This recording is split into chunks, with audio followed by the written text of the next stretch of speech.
All right, coming back at it with podcast number 2. Number dos. So put my tired feet up on this cushion here, relaxing, got my arms up. Feeling like a real country boy. Feeling like a real something after that buffet. Well, that buffet was good. Thank you, sir. I appreciate it. You are welcome. You got me the first time, I got you this time. There we go. About to dive into some real interesting ramblings over here. What is interesting? What's interesting going on in your life? A lot of stuff. I'm living through a pandemic right now. It's probably the hardest years of my life, like a lot of people. Yeah. It's all good though. It's just another thing. Not to undermine everything that everybody's going through and all the struggling businesses and the people who have lost loved ones. It's tough. It's been tough, but we're here, and we just gotta make the most of it, which is why we're doing this thing right here. So, last time I wore sweatpants, now I'm wearing jeans. Last time you wore sweatpants, now you're wearing sweatpants again. No, I wore shorts last time. Oh, you wore shorts? Yep. Oh, okay. I was gonna say you're the sweatpants king. I'm a sweatpants kind of Saturday guy. Sweatpants on a Saturday. That ain't bad. I like that. It's all about leisure and relaxation, chilling out, relaxing, acting all cool. Shooting some b-ball outside of the school. Hey. Are we gonna get taken down for that? Nah, just don't play it on this. Don't play the actual music. You introduced me to that one song. What was it called? I was a teenage hand model. I was a teenage hand model. God, that was actually a pretty good song. I'm surprised that was actually a song though. Right. It was as I was saying, and it was when you've already covered, like, music has already covered, like, pretty much all the major topics. When you've covered, like, love and lust and anger and sadness and happiness and joy and sex and, all those things, the only thing left to make music about is being a teenage hand model. All those things might tie into that person's life. Maybe, if you love hand modeling. I don't think I have nice enough hands to be a hand model. I got calluses. I've had calluses for years. I like them though. It's a sign that I'm actually challenging my body. You could be a hand model for Workman Weekly. Workman Weekly. Yeah. There you go. Where's where are my sponsors? Where's my lumberjack sponsorship? I got hands. I got these whatever. I got hands, all right? Lumberjack Weekly, get at me. Never swung an axe at a tree in my life, but hey, I got the hands for it. Never swung an axe at a tree. That's not true. I probably have. I was in Boy Scouts, okay? They had us do a lot of manly shit. As long as it didn't include premarital sex or doing drugs or drinking. You hear about how the Boy Scouts have a giant scandal going on right now? No. There's a huge... I keep getting messages about it because somehow someone has figured out that I was in the Boy Scouts and they're just hoping that I was molested by somebody. But look, that's me being cunty about this. That's not true. Well, it is true. I keep getting messages saying that if you were in the Boy Scouts, sign this now because they're doing this giant lawsuit against the Boy Scouts of America because apparently they're in a lot of trouble. A bunch of people who were leaders were molesting the boys, so they're in a lot of hot water there. It's like another it's like another Catholic Church scandal. What are you gonna do? There's bad people everywhere, but those people who did get molested and assaulted do deserve compensation. Even a couple $1 million isn't gonna be enough to wipe away that trauma. No. And that's the least you can give them. Fucking love Girl Scout cookies though. Dude. Girl Scout cookies are... What are they called? Thin Mints? Oh, you like Thin Mints? I hate Thin Mints. Dude, it's all about those ones, the ones that got the coconut sprinkles on them with the chocolate underneath. God, what are those called? I don't know. If I sit here and think about it, it's gonna be an hour long silent podcast of me just trying to figure this shit out. And then by the end of it, I'll be able to say what they're called. I don't know. Girl Scouts, though, you make some bomb-ass cookies. Amen. Those peanut butter ones are peanut butter clusters. Oh, yeah, those are pretty yummy, So too. good. Yeah, those are amazing. The only thing is, damn it, like, I understand, turn a profit, get these girls their new badges or whatever, but why the hell does a box of Girl Scout cookies have to be $20 a box when you're buying it from the Girl Scout cookie or herself? Like, it's like, I want to help you out, but help me out. Like, I'm trying to get fat off these cookies. They got it, man. That's how they support their troop. $20 a box. That's how they get their living, man. And then when I ask, it's like, oh, I'll buy this one, this one, this one. How much will that cost? Oh, that'll be $60. Well, damn. Yeah, man. Those cookies cure cancer. Didn't you hear? Yeah, when I put a bunch of CBD and Rick Simpson going on. Well, Look, man, those cookies are delicious, and you need to support those little girls, okay? The only thing it's supported is my lust for sugar and being a fatty. Oh, have you seen this thing? Let me show you this real fast. Here, move your legs for a second. Okay. I got you. Sorry, folks. I got a bit of a allergy problem going on. He doesn't have COVID.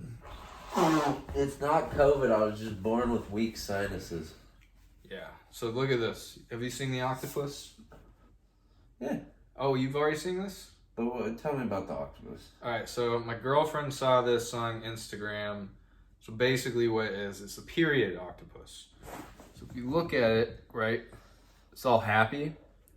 So this is my girlfriend when she's not on her period. And then this, pop it inside out. Look at that.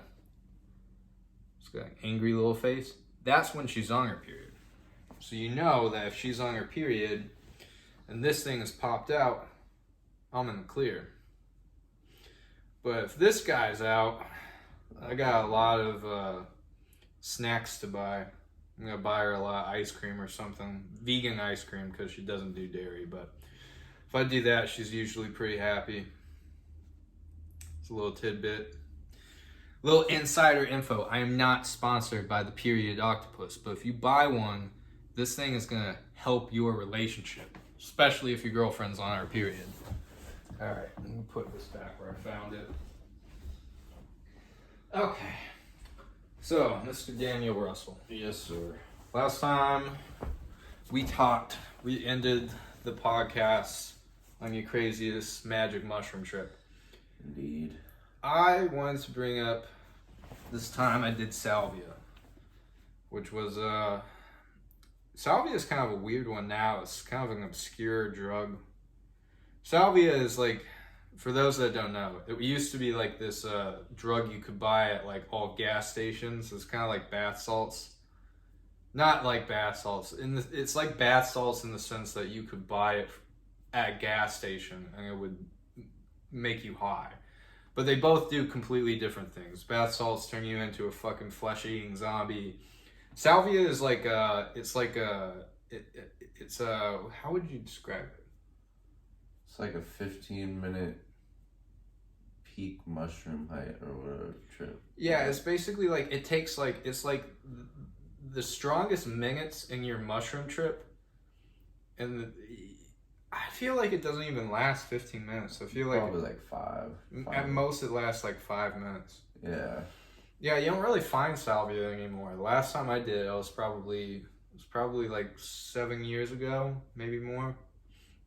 But I did it while I was with a couple buddies at their house, and it was me, these two dudes, and then this third dude who was passed out on the couch.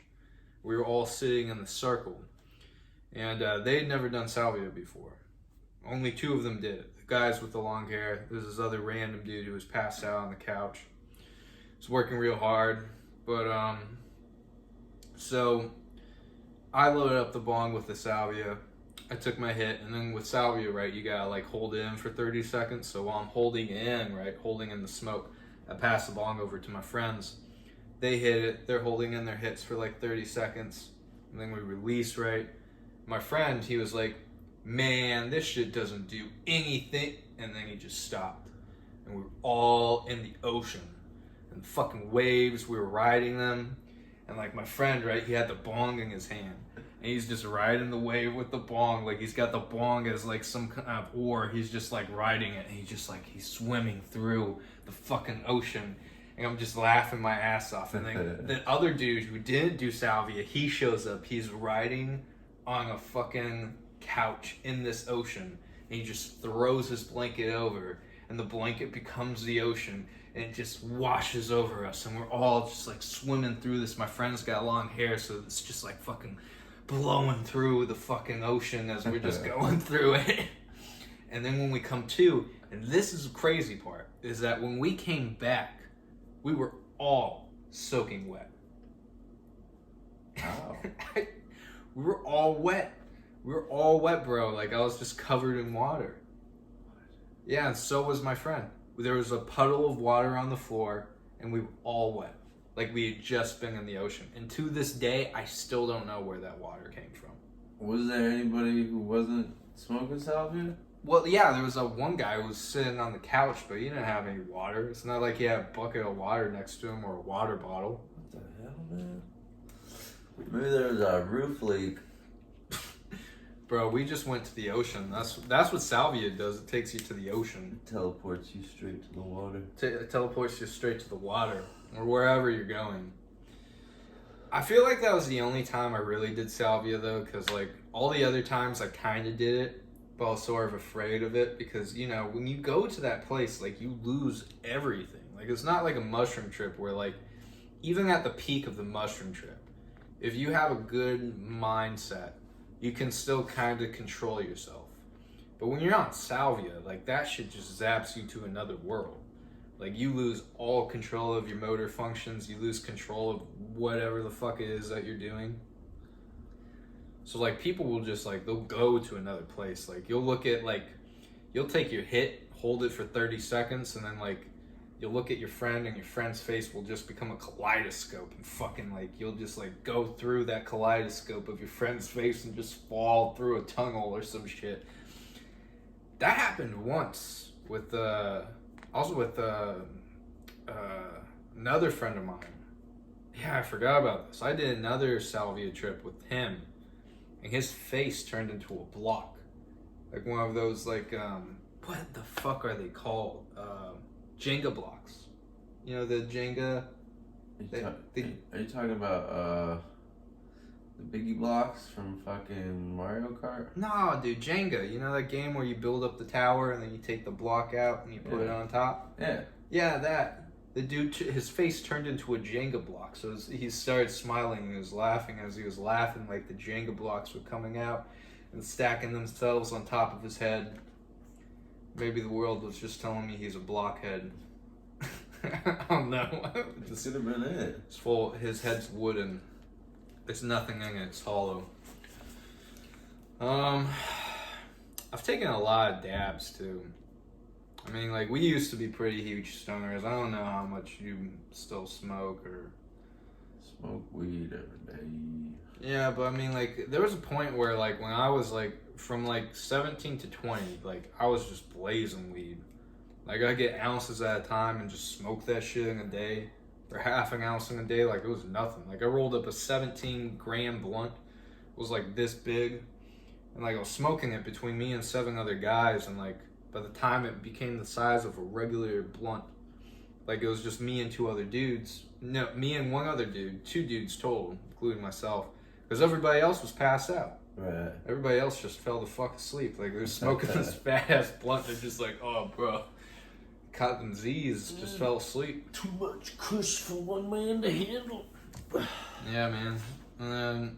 But my tolerance always dropped, because like if I was smoking consistently, like every day, oh, am I putting you to sleep? No, dude. I just the allergies are making my eyes foggy. Yeah, you look high right now. Yes, because I've been rubbing my eyes. You look like a baby. A little fucking sleepy baby. You look like a sleepy baby. You look like a baby that fucks people up with your bloody knuckles. For those that don't know, he did not actually fight somebody. He just fucked up a punching bag. Yeah. That wasn't smart. Don't you have gloves? My hands were wrapped. Oh, you wrapped your hands and your Yeah. knuckles still. Yeah. You need some gloves or something, then. Probably. You need some actual, like, boxing gloves. And protect your hands. Protect yourself. I thought they were. They weren't. It's like there was no really technique to me hitting the bag. It was more just like a crazy person getting out his anger in a moment of pure frustration. Are you like an angry homeless guy? Is that crazy, like, homeless man on, like... Yeah, when my roommates start playing this shit music, I get pissed off. Is it because it's emo music? Like, is it just the vibe of it? It's called 100 Gex, and anybody out there who listens to them and likes them, just keep that to yourself, please. Like, I don't care. I'm not judging it, but like when I gotta hear it over a loudspeaker, it just like kind of infuriates me. Is it really loud? Like, can you hear it in your room? Is it that bad? Yeah. Oh, that's shitty. Huh? Dude, roommates can really suck. I've had some good luck with roommates, and I've had a lot more bad luck. And I think the problem is that, like, most people are just not meant to have roommates. Like, if it's you and your best friend, like, you're either gonna stay best friends, or you're gonna lose that relationship real fast. Yeah. You know, because once you start living together, you gotta put up with, like, each other's bullshit. That's when you really find out who a person is, when you live with them, and whether you can tolerate them or not. I lived with some friends in LA in this house, and all they ever did was just do Molly and drink and go to after hours clubs, which is cool. Like, if you do that like once a month. But when you do it like every other day and you got like friends coming over and they're all fucked up and there's like dudes and chicks from different countries, you got like weird like Slavic accents or something, like, oh my god, I'm so fucked up, oh, and you're just hearing that, like, oh my god, oh, everybody party, and you're just like, bro, it's fucking 4 a.m, like, I gotta get up in an hour, I gotta go to work, like, I got a job, my parents aren't paying for all my shit. Did anybody ever poop themselves? There's some weird shit, like, some people got too fucked up, you know, like, there's something that happens when it's a house with 20 people and like 95% of them are all on high, like, grade ecstasy. Yeah. A lot of cuddle, what the fuck do they call them? MDMA. They call them cuddle piles. Yeah, like something like that, cuddle piles or something. No, what is that? It's when they're all far too high on ecstasy and they just pile on top of each other and start touching each other. I think it was just a poor excuse for an orgy. Like, they were just trying to fuck each other, but they're too awkward about it because they're all a little insecure, or maybe they want to fuck some person, but not the other person. Because, like, if you're in an orgy, right, like, you can't just fuck one person. You can't just fuck the one person you like. You gotta fuck everybody, dudes included.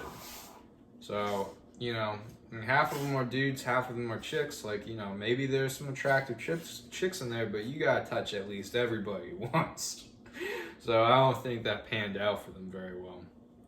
I wasn't into that. I like the after hours clubs. Like, admittedly, like, I did like, you know, like, on the weekends going to, like, downtown LA and finding, like, some seedy, like, you know, club that is only open from, like, 2 a.m. till 6 a.m. or some shit like that. It was, like, midnight or 2 a.m, one of the two. So you gotta stay up that long. So the whole time you're waiting to go to the club, you're just pre-gaming, so you're just drinking, you know, your friends are probably taking some ecstasy, someone's probably doing a little blow, yeah. And then you go downtown, you get fucked up even more, you probably take more ecstasy, you just stay up all night, and you just hopefully find somebody to hook up with.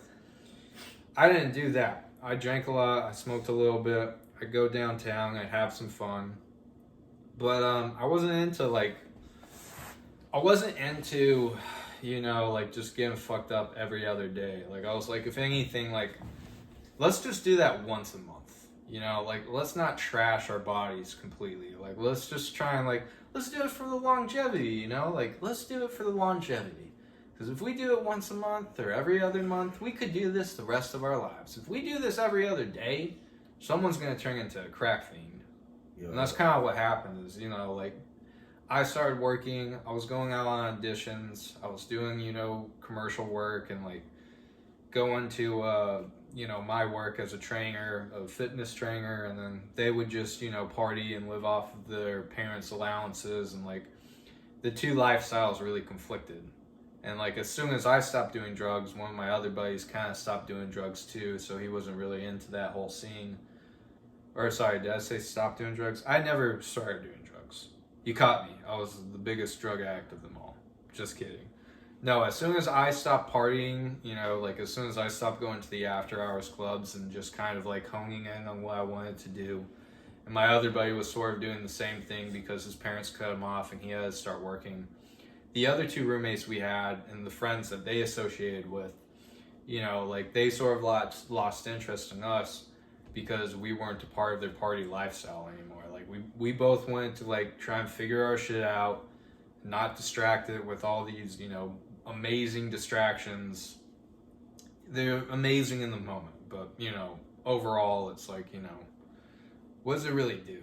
Like, that's the thing. It's like, it's kind of weird that, like, when you're a teenager, like, and you're a young adult, those are the times in your life where you want to party the most. But those are, like, developmental times. So it's like, if you party too much, you're not going to get anywhere in life. But if you party every now and then, and you stick to school, and you figure out what you want to do, then you could really party by the time you're a millionaire in your 30s. Yeah. Go out on one last hurrah. You could be the 60-year-old man in the EDM club, just, getting fucked up and, like, snorting blow off of people's tits. Like, it's all downhill from here, boys. It's all down here. Unless you become successful. Unless you're on, like, some, like, Elon Musk, you invented Tesla kind of shit. But, it's just, drugs are weird, man. And I'm very happy that, like, for the last couple of years, like, I haven't even smoked weed. Like, I've just kind of kept to myself and, like, really honed in and focused on what I wanted to do, as opposed to, like, just sort of, like, following the wave of everybody else who's probably not going to accomplish the things that I want to accomplish in my life. Right. Not to stigmatize people who do drugs. I just think that there's a lot of people who do drugs to, like, mask other problems in their life, Mm-hmm. That's a fair assessment. Yeah. So, with that being said, are there any, crazy things that you've experienced, like, besides, like, mushrooms and, like, hallucinogenics? Like, have you ever tried anything, like, that was, like, hallucinogenic in nature that just gave you, like, I'm basically just trying to use fancy words to ask if you've ever done anything as crazy as the last trip you talked about. Oh, yeah, I did some DMT this summer. Over the summer? Yeah. What was that like? Oh, it was wild. What happened? See, here's the problem with DMT.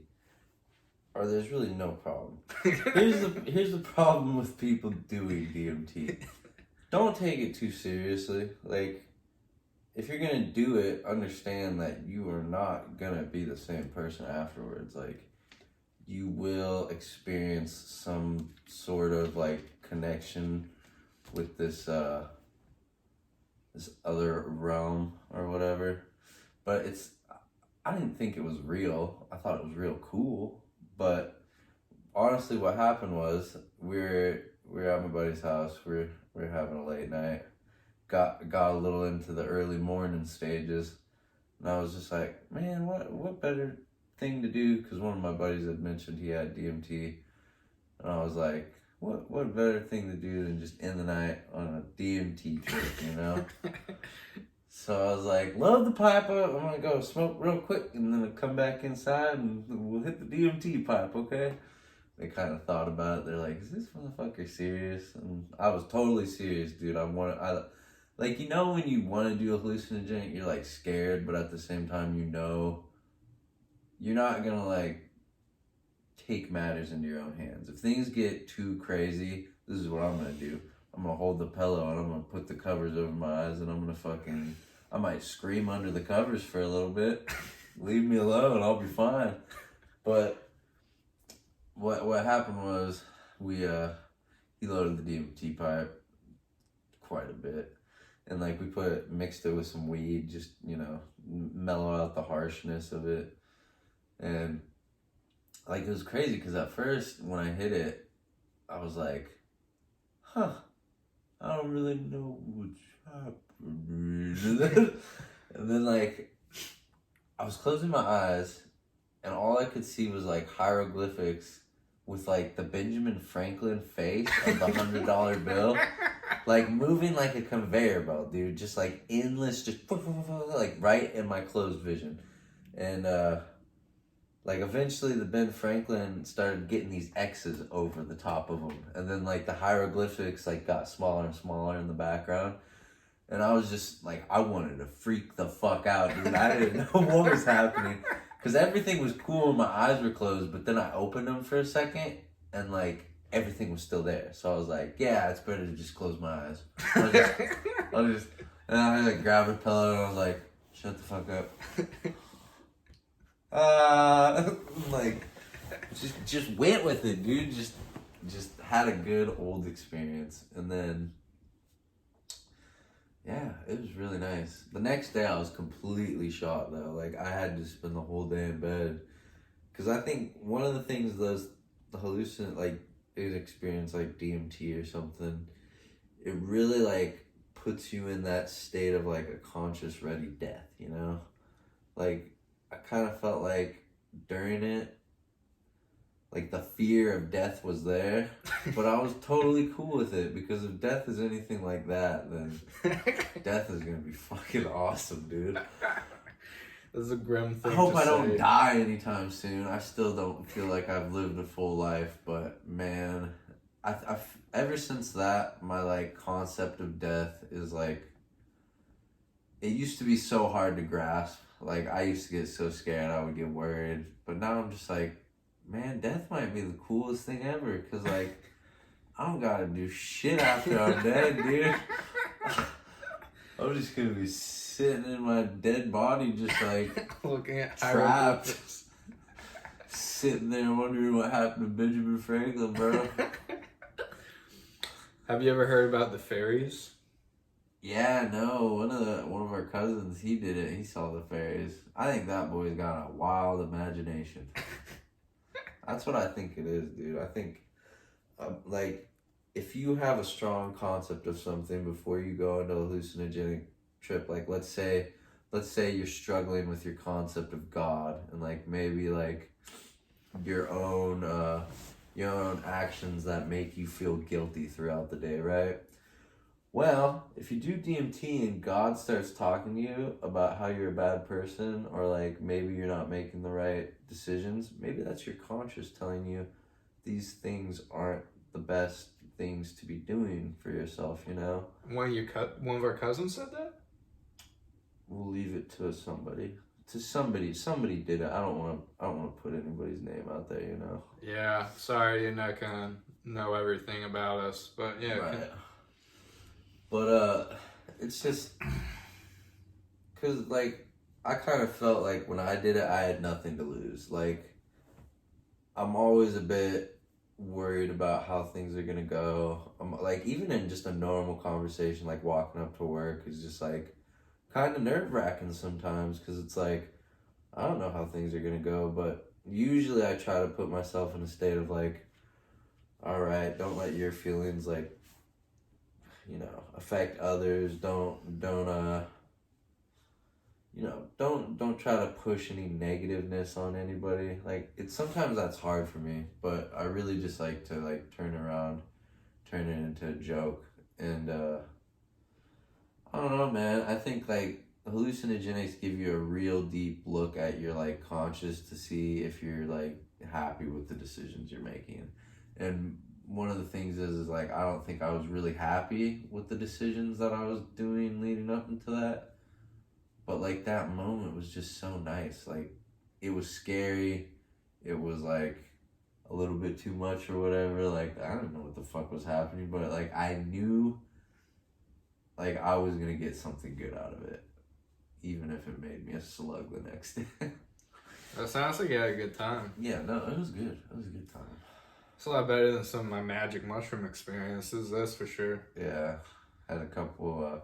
Bro, I've had the best magic mushroom experiences, and I've had the worst magic mushroom experiences. Like the first time I did it with my friends, I had a really good time. The first time we did it, we ate the magic mushrooms on some pizza, and then we sat in the basement for maybe like 15, 20 minutes. It was just me and two other guys, and we were both like 16. I think my youngest friend was 15. And then we went on a walk over to Silver Beach Grocery, the little convenience store, to go buy some snacks. We never made it to that fucking store.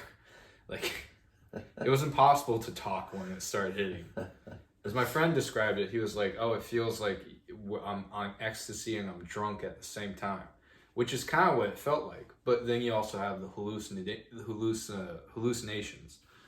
So it wasn't just like tracers where like things are like kind of like, you know, outlining each other. It was like, you know, the wavy inflatable tube man, like the whole world was moving like that fucking thing. You know, those big inflatable things outside like car dealerships. We did make it to like the middle school playground, and we like hung out on the playground for a little while, just like jumping on like the bridge that was sort of, it wasn't a trampoline, but like you could jump on it and it would wave, and like you'd look out into the field and like everything would be moving and waving around. Like we jumped on the teeter-totters and like hung off the monkey bars, you know. We basically went back to being like 5-year-olds. Yeah. You know, and then by the time we got back home, we like watched a movie, and my dog was down there, the little dachshund that we used to have. So we just like, I brought him down. And I was like, "Guys, look at this," and they're like, "Oh my god!" And the dachshund's just looking like, oh, why are these guys so interested in me all of a sudden? They didn't really seem to care too much earlier. They're just petting this dog. He feels amazing. He's weird looking. He looks like a hot dog. Like at one point he looked like this long ass hot dog with like this big tail up. And he just looked and he had his tongue out and he was smiling, and it was just this big hot dog with a dog face. And we watched this cheesy horror movie called Creepshow, which is a horror anthology. It's got like 5 short scary stories in it. They're all campy as hell and super stupid, but like it's a good movie. It's just so campy, and like just watching it, like, you know, like it's not trying to be intentionally funny, but because it's so campy and like corny, it's like even more hilarious because, you know, like in one skit, like a dude, like he touches this rock and he's this farmer with overalls. I fucking hate overalls. I hate them, but like the only 2 people that should be wearing overalls are farmers and kids. It's the only 2 types of people who can successfully pull that off. But anyway, the farmer in the movie, he's played by Stephen King, and he's like he touches this rock, this alien asteroid that lands in his field. I'm sorry I'm boring you to death, but No, dude. Stop saying that.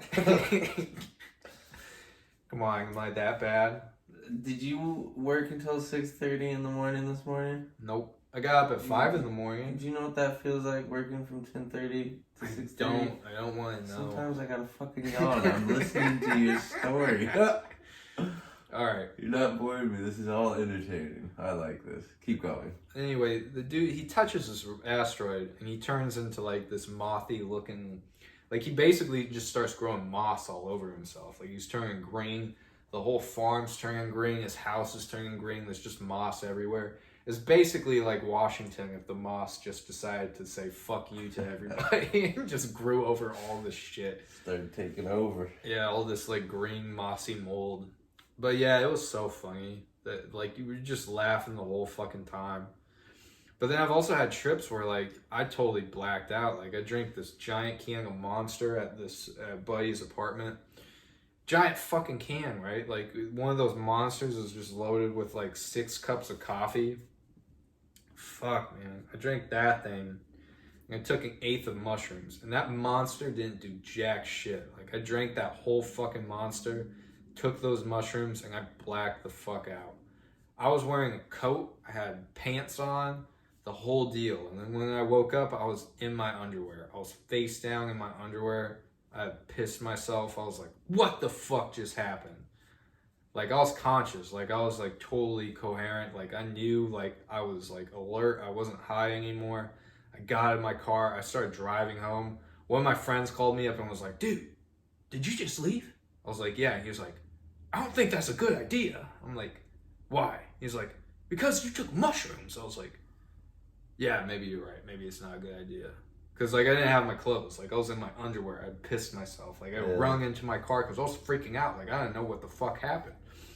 But I came back and they gave me clothes and, like, you know, I was asking them, I was like, what happened? And they were like, well, okay, so we loaded up the hookah, we offered you some hookah, and then when you hit it, you spit it out and you knock the hookah over. That was the first thing. And the second thing, you started humping the doorknob. Like, at first, you just started opening the door, but then you started humping the doorknob. So then we got concerned. And then you can't even do nothing with a doorknob. You can't. Like, I can't fuck a doorknob. I was trying to. I obviously couldn't do it. But, yeah, and then, yeah, I don't know what happened, but I don't remember any of that because I had blacked out. But I do remember having this very vivid dream before I woke up. And this dream was, I was a monkey. I was a fucking chimp. I was in that chimp position on this beach on an island. There was this big volcano over, this dormant volcano surrounded by all these tropical trees and plants, a bunch of coconut trees, and like I'm sitting there with like a fat stack of bananas. I got like a big bundle of bananas. I'm just sitting there just looking around, looking at my bananas. And there are all these other monkeys on the beach, and they're just kind of picking at their butts and, you know, like playing in the sand and shit, doing monkey shit. And then they looked at me and they saw I had these bananas. They started getting in a little closer. Like one monkey came up first and he was like, whoa. And I was like, whoa. And then the other monkeys, they looked and they were like, whoa. And then I was like, whoa. And then they all started coming towards me.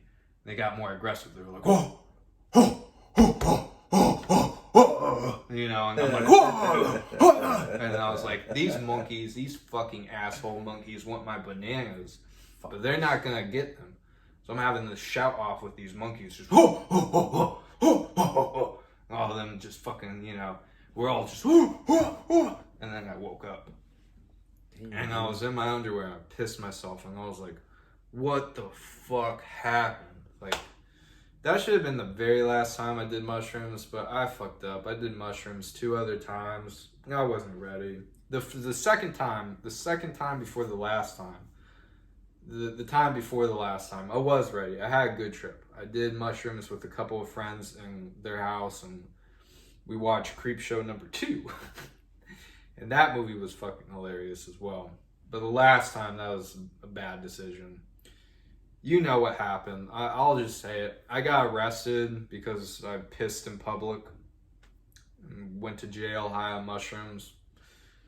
I didn't get arrested for anything crazy. I pissed on a public trail and someone called the police. So, you know, if I have any advice to give anybody out there that's thinking about pissing in public, just don't do it. Especially if you're high on mushrooms. Like, if you can have a moment of clarity, just hold it in or piss yourself. You'll be better off. But yeah, no, I think mushrooms can be a lot of fun in the right setting. If you're trying to piss on a public trail, that's a little bit of a different story. But, yeah, man, drugs are weird. They're weird. Do you have any other, like, crazy trips that you've been on? I mean, you've experimented a lot. You've had a lot of rebellious years, young Daniel Russell, in your short time span on this earth. Yeah, dude. Too many to think of right now. Trying to think of a good one. I don't know. It's not coming to your head? No, not at the moment. There's There's a lot of good stories, though. If we really think about it, there's a lot of good stories to be told that we can talk about. Oh, I can tell the story of last weekend.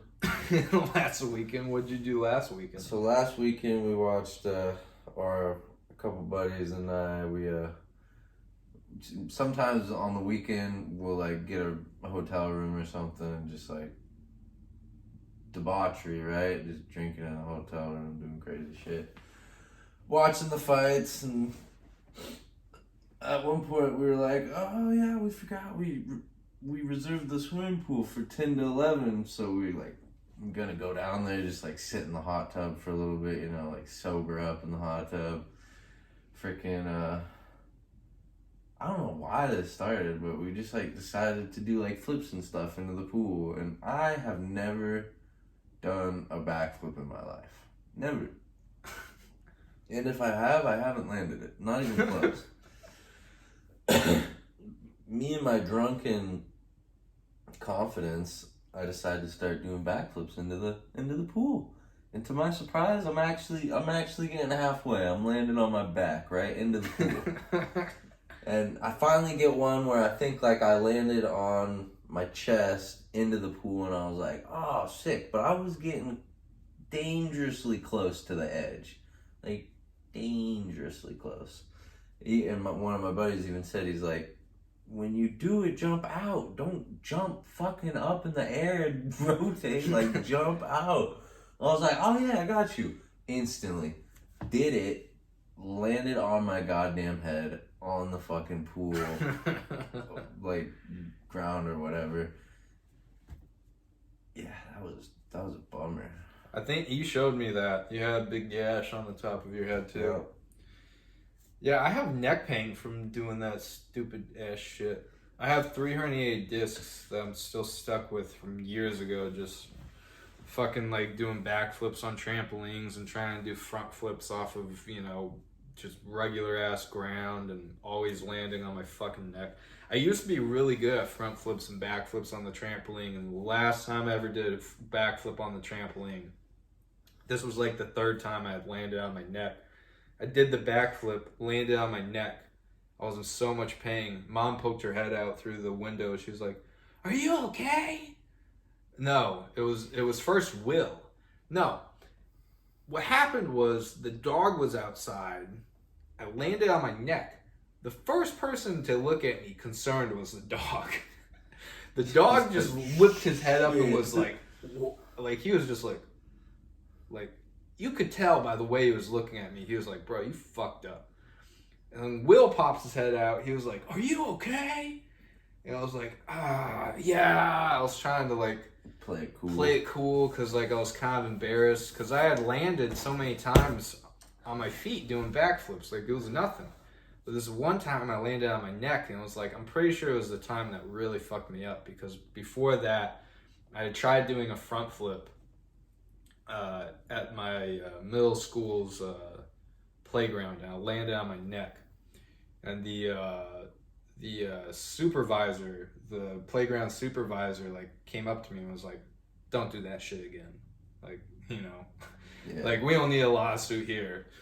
And then the second time I tried doing a front flip off this bridge, between this bridge that let you cross this creek.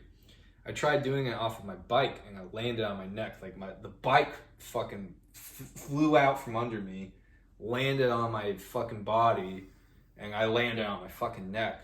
I was just like, fuck. But it didn't hurt that bad. Like the first 2 times it didn't hurt that bad. The 3rd time it started hurting. Like I was in pain for like the whole day. Yeah. And the fucking dog was looking at me. He was like, and then Will looks at me. He's like, are you okay?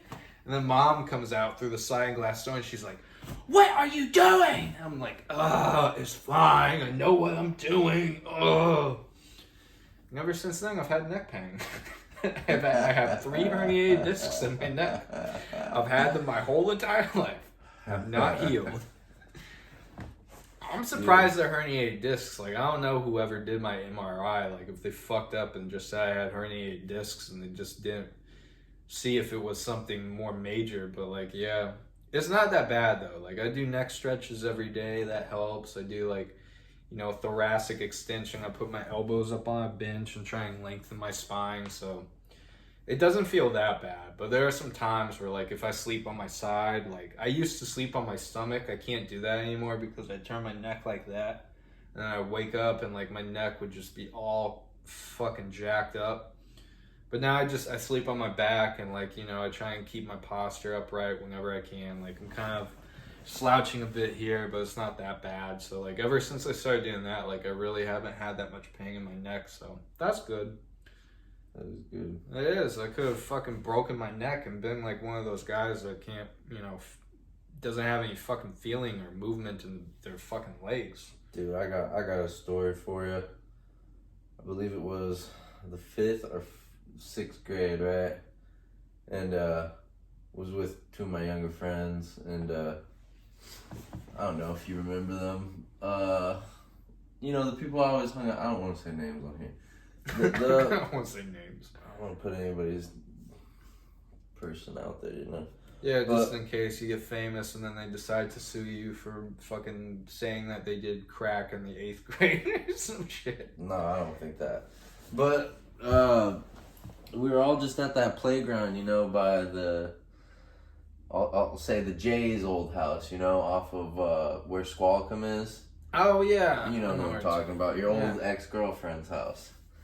But up the streets, right, where there's a little playground, there's the swings, and then there's, like, the 2 little horses that you can go back and forth on and shit. Yeah, I know what you're talking about. But we were there, and I was trying to impress this chick because I thought she was cute.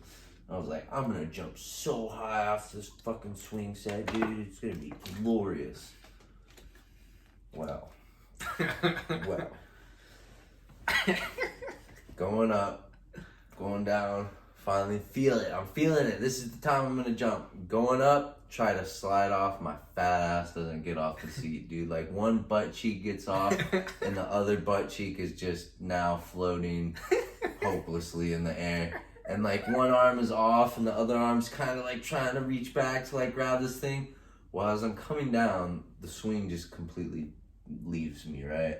And now I'm coming on full force on my tailbone into this playground mulch, dude. And I just hit it, and immediately I'm like, oh, fuck! Just, like, start screaming, just like, fucking shit, fuck, I can't fucking move. Oh, you guys are gonna have to drag me home. What the fuck? And, like, God, I had such good friends. I don't even think they really gave a shit, to be honest. They were probably more like, oh, that's so funny. But fucking, I was so pissed, dude. I was like, I gotta walk home. This is bullshit. I couldn't even ride my bike home, dude. I had to, like, lean on my bike, like, walking home. Like, oh, fuck, dude. Yeah, dude. I think my tailbone's still fucked up from that. Probably. You probably carry a little bit of, like, broken tailbone in you. Just a little bit, dude. Just a little bit. Floats chunks. A little floating chunk of tailbone. Yeah, injuries are wild, man. Injuries are wild. Yeah. What's the most major injury you've had? Probably breaking my hand on the back of your head. I'm sorry. I feel like partly that was my fault. I did throw a controller at you, so... That was a justified... But I fucked up because I didn't punch with the two... these two knuckles right here. I punched with these two. And I busted my pinky. So for 2 days, I was just telling Mom and Dad that I fell on some concrete. Mom kind of bought it. She was like, oh, okay. And then Dad was like, yeah, okay. Yeah, we'll see. And 2 days go by, I can't even write with my fucking hand because it's so fucked up. Like, my hand is swollen to the size of a fucking baseball. So I go into my English class, and my teacher, I go up to him, I'm like, I can't write. And he looks at my hand, and he's like, yeah, no shit, you can't write. And sends me up to the principal's office. They call Dad. Dad comes in. He takes me to the hospital. And do you remember my friend Peter, the one from Assumption? Yeah. So his dad is the doctor. And he just comes in, he's got a no nonsense demeanor, like he's probably been there all fucking day. He comes in and he's like, all right, what happened? And I tell him, I'm like, I fell and I hit my hand on the concrete. And he's like, all right, tell me what really happened. I'm like, I punched my brother in the back of the head. He's like, yeah, that's what I thought. You have a boxer's fracture. So for like, I think it was like 6 weeks, my hand was in a cast. But you can still kind of see it, like when you compare like the size of my pinky to the other pinky, like this pinky, this one right here is way shorter than the other pinky. Like you can still kind of see it. Oh yeah. Yeah, one pinky Got a is little way baby pinky. I got a little baby pinky because of that. So, but we're way past hitting each other now, so you know, good shit, right? That's good shit. We're past beating each other up. I'll just hit my punching bag if I'm feeling mad, dude. It's a good way to get out of it. In a lot of ways, Mom was actually right about a lot of things. She was like, if you're really mad, be mad for 10 minutes and then let it go. And if you're even madder than that, punch your pillow. She say some shit like that, like just punch your pillow for 10 minutes and then let it go.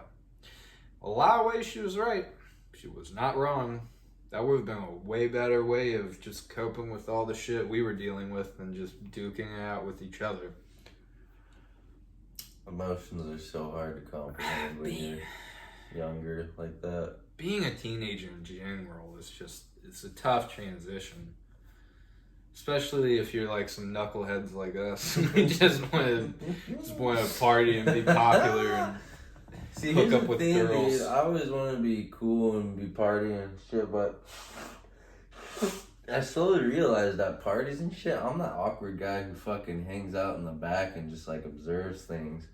And like, I think that's why I've been like so infatuated by like hallucinogenics and stuff lately, is because like most of the time I'm just watching and seeing what's going on. I don't really have like, I do like to be conscious in the moment and stuff, but I find myself giving people answers they might just want to hear sometimes, you know?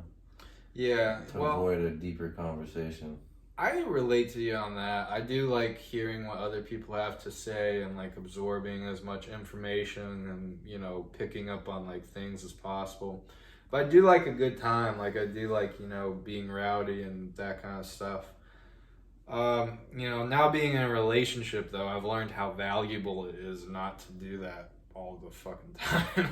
All the time, right? Being in a relationship is a commitment. It comes with a lot of ups and downs, but I mean, you know, you just kind of like have to, I guess you just kind of have to grow up at some point, you know? Mm-hmm. That's what it comes down to. And it's like, it's all good. Like, if you want to live like a bachelor, that's all cool too, but then you also have to have like a bachelor's like finances, you know what I mean? Like, you gotta be able to support yourself, like have a car, like have a place over your head, well, a roof over your head, not a place because that sounds stupid, but you know, like you gotta take care of yourself. And if you're not out of your parents' place yet and all you're doing is fucking partying and, you know, fucking around, and you're in your mid-20s or your early 30s or whatever it is, then you need to reassess your life.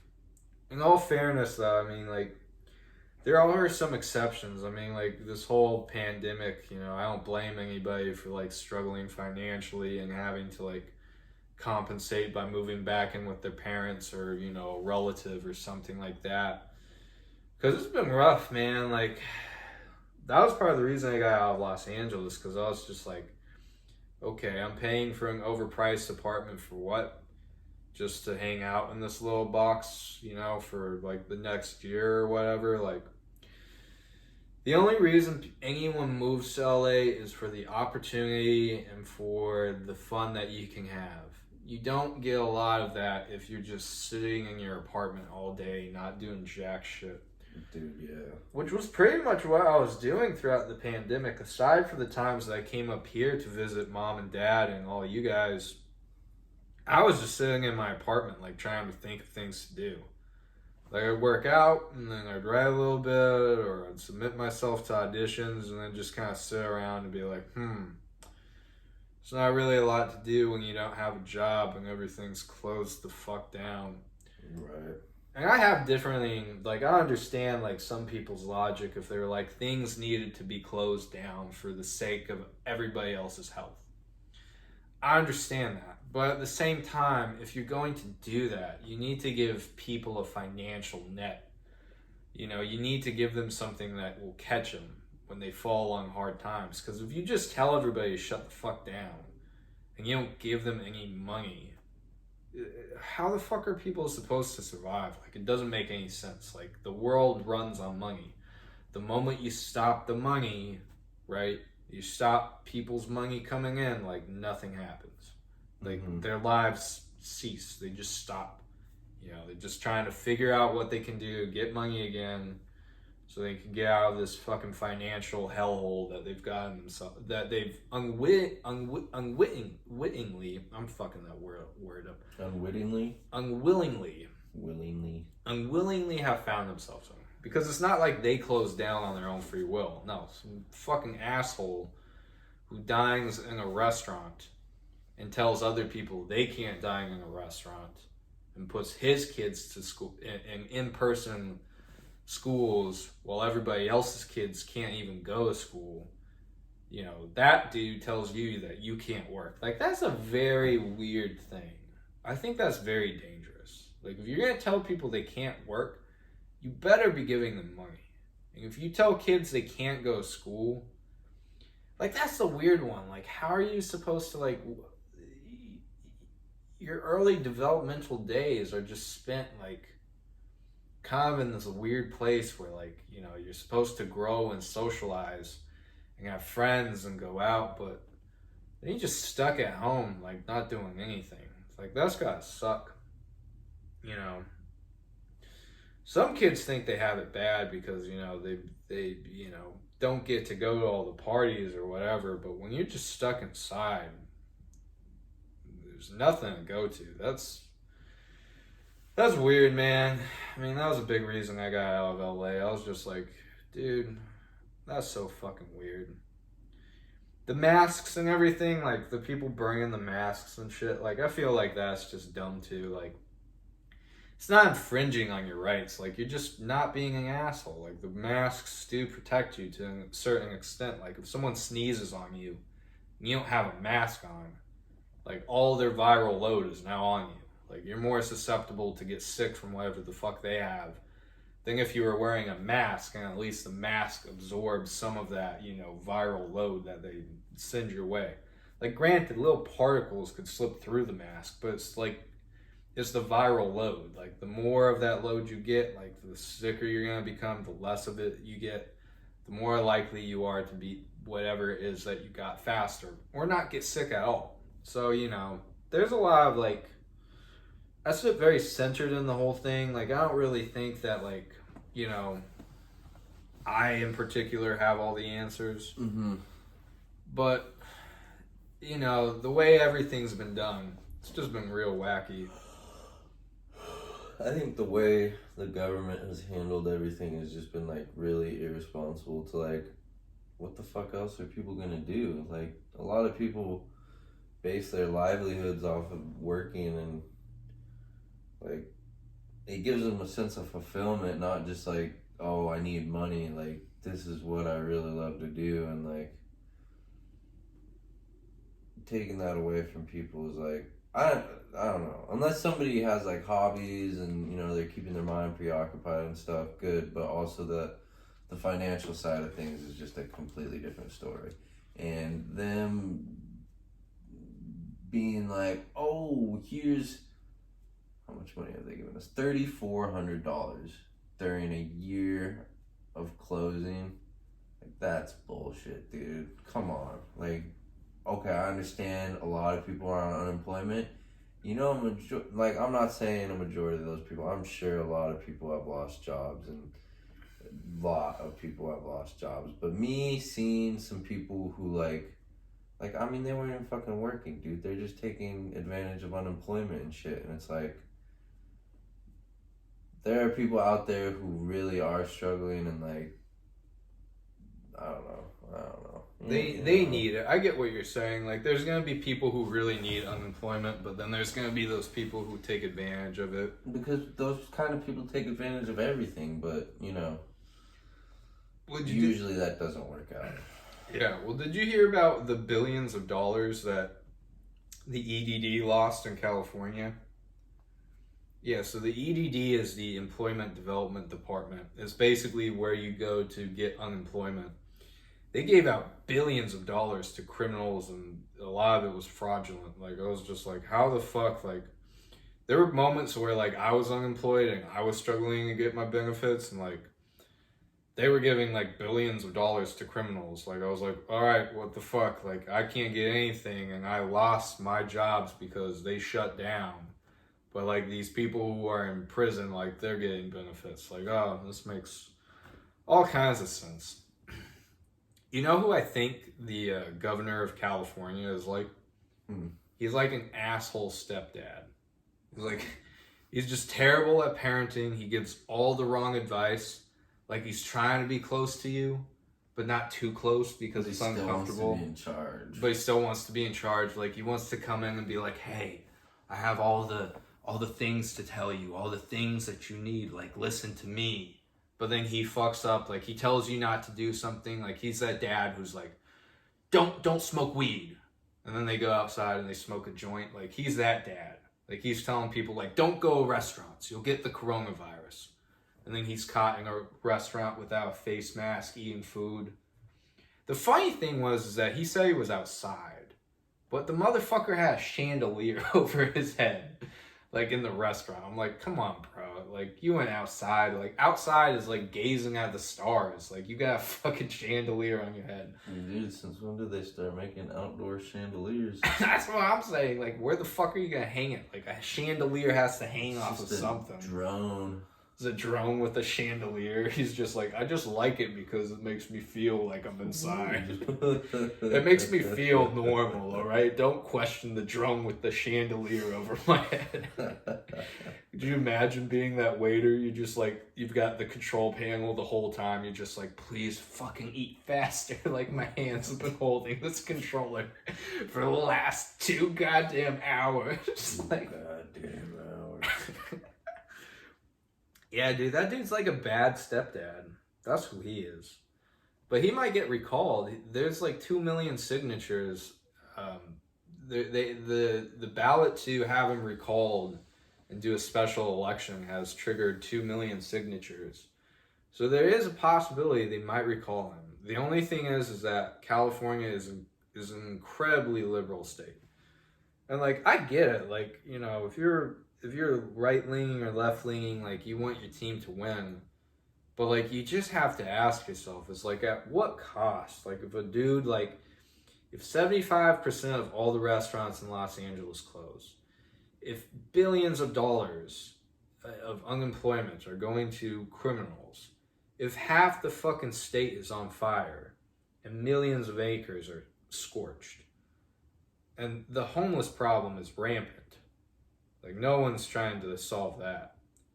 Like, how the fuck do you continue supporting a governor or a mayor that, like, just blindly lets that shit slide? It's like, come on, bro. Like, I know, like, you're, like, all team, like, who or this, but, like, you gotta have some fucking common sense. Like, your party is not always gonna be right. Like, it's like, I can see good on both sides, but, like, even then, like, people will call me a fucking idiot because, like, I don't pick a side. And I'm like, all right, so you're telling me that, like, I need to pick the side of, like, a dude who basically builds people up to storm the Capitol, or I gotta pick a side of, like, some dude who just lets his state deteriorate into chaos. Like, come on, man. Like, there are better options. It doesn't have to be a right or a left thing. It can just be a person thing. It can just be you being a fucking human being and, like, looking at the bigger picture and, like, realizing that life isn't just fucking red or blue or fucking black or white. Most of the world is gray. And you just kind of have to find, like, what works and what's right. I think I went on a tangent about that with the last podcast, but, like, I just think that's very important to talk about. to nod in agreement. I don't know if I really have anything to say about that because I agree with most of it. It's just I find myself wanting to say things that maybe just have no point being said, you know? Yeah, but you might as well say them anyway. At least you'll realize whether or not it was worth saying. You're just too tired to give a shit. You're like, fuck it. Ben, just wrap this podcast up. I'm trying to go to sleep. That's not it at all, dude. It's not it. I don't know. I just feel like there's only so much we can say as people about these politicians and stuff, but at the end of the day, what are we really doing, you know? What are we really doing? We can talk about it, people can take that as they want, but nothing's really getting done, you know? At the end of the day, we're letting these people take the money we earn to put it back into whatever the hell they want. And I don't even, like, okay, if it's for roads, schools, traffic lights, cool, dude, awesome, all that stuff's great. I love living in a fake little world of control, right? But, like, is that really how anybody wants to live? Does anybody want to live in this little, like, thing we have going on? Like, I don't know how long it's gonna last, you know? Just, like, now we've been on a lockdown for a whole year, and who knows? Like, maybe we'll have to wear a mask forever. Is that just how we're gonna accept our lives to go? Like, all I can do is try not to go crazy about it. Because, honestly, it makes me, like, upset. You know, if everything was my way, the world would be great. If everything was your way. Well, of course it would be, because it would go your way. Everybody would be fucking running around crazy. Well, no, I think that's a fair thing to say. I think, I've said before, I think people should have the right to see where their tax dollars go. You know, like every American that pays taxes should be able to get a piece of paper that shows where all their tax dollars went. Right. And you should be able to decide, you know, because it would give people more, give people a better perspective on where their money actually goes. Like, does this go to, like, help the unemployed? Does this go to help, you know, poor families? Does this go to, like you said, building roads and infrastructure? Or does it just go to, like, some slimy politician's pocket? You know, does it go to, like, bullshit programs that don't do anything or don't contribute anything? You know, like, these are the bigger questions. And I think every American has a right to know where their tax dollars go to. The fact that we don't give every American an itemized list of where their tax dollars went is kind of suspicious. Like, why would they not want to give us that? Because are they afraid that if we really knew where the money went, like, we wouldn't be so, you know, like, we wouldn't be so accepting of letting the government take, like, you know, 10 to 15% of what we earn? Mm-hmm. It's really interesting because when you think about it, like, back in the times of, like, kings and queens and, like, you know, empires and that kind of shit, if the politicians got out of hand, like, if they started doing things that really undermined the people, or they got too greedy, or they started doing too much scandalous shit, the people would rise up and take over and then create a new empire, a new, you know, new society and an image that they wanted. Right. You know, so, like, I watched, like, that's the one thing that's interesting about watching Game of Thrones. I mean, that's all make-believe and shit, but, like, in some ways it's kind of true. Like, you would have, like, these kings and these queens who would get overthrown if they fucked up too badly. Like, if they started really misbehaving, if they didn't, like, you know, follow their own word or their own rules. You know, if they just fucked everybody's wives and, like, killed all the men, or, you know, they made them pay too much in taxes, or they suppressed their religious freedom, like, the people would either leave or they murder those people and they just create a new society. And it's like, you have to ask yourself, like, America is not that old. Like, it's been around for hundreds of years, but it's not that old in comparison to other countries. So you have to ask yourself, like, this is a country that was founded by rebellion. Does it become another better version of itself through rebellion? Because you see a lot of that. Like, you see a lot of lawlessness, and you see a lot of recklessness, and you see a lot of, like, you know, what's the word? You see a lot of disrespect for our current society, and the way it's governed and the way it's policed, and all these other things of oversight. So you wonder, like, is this the dawn of like a new start? Is this the dawn of the demise? Is it all over, or is this the point where it all gets better? These are big questions. I think we need to find a common ground. The fact that, like, okay, like, let's say a politician makes like $500,000 off of some company giving them something, right? Like, they endorse it or whatever, right? Well, it's like the average person can't get that, right? Like, an average person's not a politician. We're living off of $25,000 a year. But then you got people who are renting and stuff and all that. It's like, how the fuck am I supposed to enjoy a moment of peace, Like, I gotta buy a fucking app on my phone just to, like, get some quiet time or whatever, Like, I don't know. It's just, when you drive a person to do something they're not, like, really happy doing, it does start to take a toll on people, dude. And, like, this whole thing is just, like, it's something that, like, people weren't ready for. It's like a change. I hope everything's good, I don't really know where I'm going. I feel like I'm upset. I'm just going with my emotions right now. No, I understand. Take a step back. I understand where you're coming from. Mine's on too many things to get a good train of thought up. Well, a lot of people are having a hard time and really struggling and trying to figure things out, There's a lot of people who feel that way, I will say this, all things considered. I am looking forward to my $1,400 stimulus. Me too. Looking forward to that. Gonna invest in some stocks. Gonna get rich. Oh, I knew what I was thinking about. One thing that pisses me off more than anything is like, alright, dude, I'm putting my money that I already pay taxes on into investments to, like, ensure my future, right? But then when I sell the goddamn stocks, I have to pay the government fucking money? What the fuck? What the fuck did you do to help me earn that? What?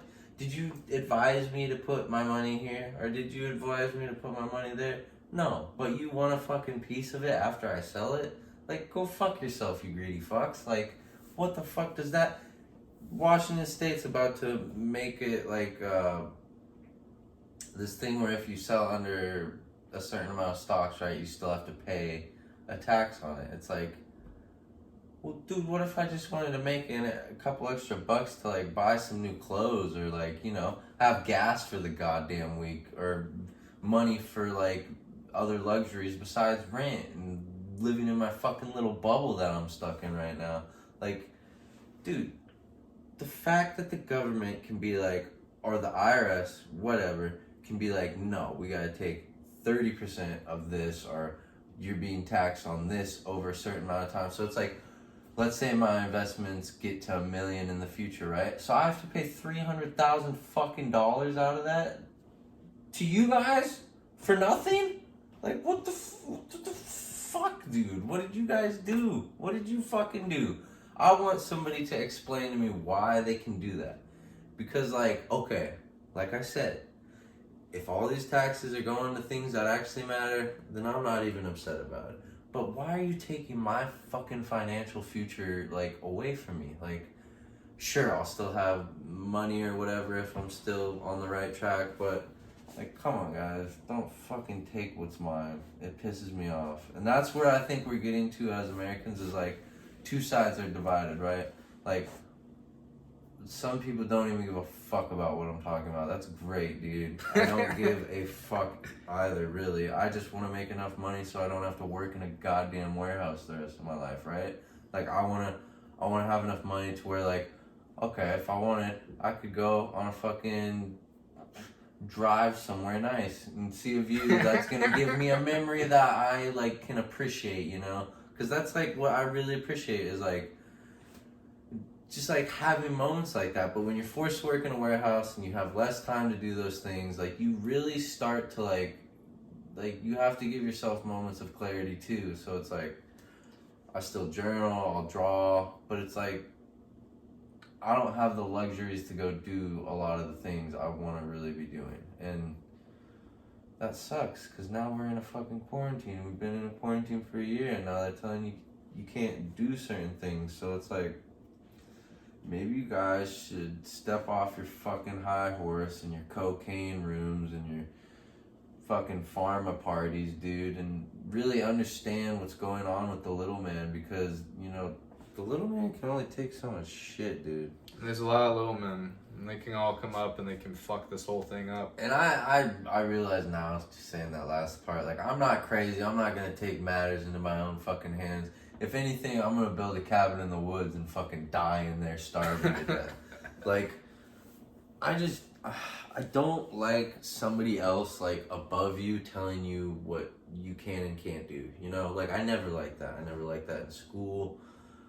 I never liked that anywhere. But, like, now that I'm learning the information on my own, it's like, it is important to kind of keep that even keel. So, I'm not trying to incite bullshit, you know? He's not trying to incite a riot, guys. No. Don't storm the Capitol. Don't do it. Don't do it. Don't put on a Viking helmet. Don't. Yeah, Paint no your horns. chest green. No horns. No body paint. We don't want that shit. But seriously, though, I understand where you're coming from. I think a good way to like try and rectify that problem is to let people know where their taxes are going. Because at least then you can start making the changes. You can realize, okay, well, this politician, he's taking half the goddamn money and it's going to all the politicians' paychecks. Yeah. Whereas this politician's going to tax people less. He's going to take a pay cut because he's already getting money elsewhere. He's a businessman and he understands business. Or she, I'm not sexist. Whoever it is, they understand. And they're going to tax you less. But the majority of your tax dollars will actually go to programs and places that need it. Yeah. So, you know, if any politician has any aspiring politician or any current politician wants people to really like him or her, get on that idea. Don't tax my goddamn investments, you sons of bitches. The greedy paws. I'm sorry, that's just really been on my mind lately. Hey, I think that's a great way to end this podcast. I do too.